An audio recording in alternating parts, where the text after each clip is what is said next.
Okay, so we've got this $1.9 billion state budget surplus, and a lot of Idaho lawmakers want to give a lot of it back to the taxpayers. Tax relief is something both sides of the aisle agree on, and while we should appreciate that fact, an agreement on both sides of the aisle, we keep getting reminded they don't agree on what that tax relief looks like. Republicans proposed House Bill 436, centered on providing income tax relief for individuals and corporations.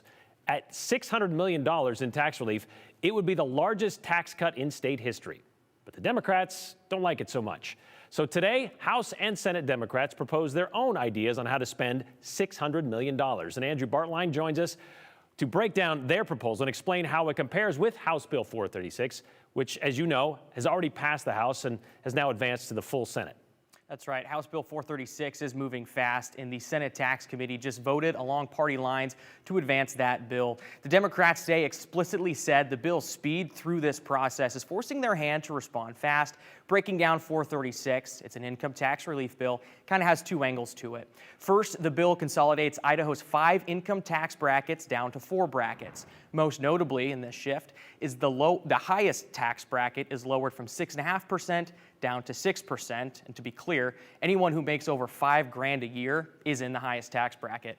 The bill further returns money back to taxpayers through a 12% tax rebate or through $75, whichever is more.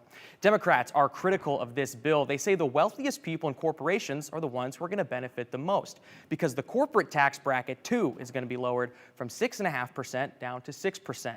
House Minority Leader Lana Rebel hasn't been shy about her criticism of the bill. We thought it was really important because this is a $600 million cut.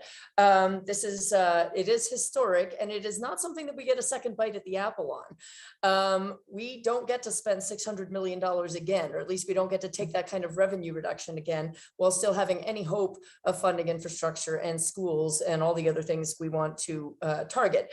And so we need to get this right. And House Bill 436 absolutely does not get it right. Democrats support a repeal of sales tax on groceries and also providing property tax relief. Their approach is through funding investments rather than directly returning tax dollars back to the taxpayer. Democrats expect the grocery tax cut to cost $196 million and investments towards property tax relief to cost $380 million. So here's how that $380 million breaks down. $30 million will fund property tax assistance programs, $250 million will pay down school levies and bonds, and $100 million will go to local governments to fund their facilities or other needs. The Democrats say these investments will ease property tax burdens and make headway on other needs and priorities, like, as we see, funding schools. And that's what the Democrats fear with House Bill 436, that the bill could pass and then the opportunity to invest this surplus money in other areas will effectively be lost.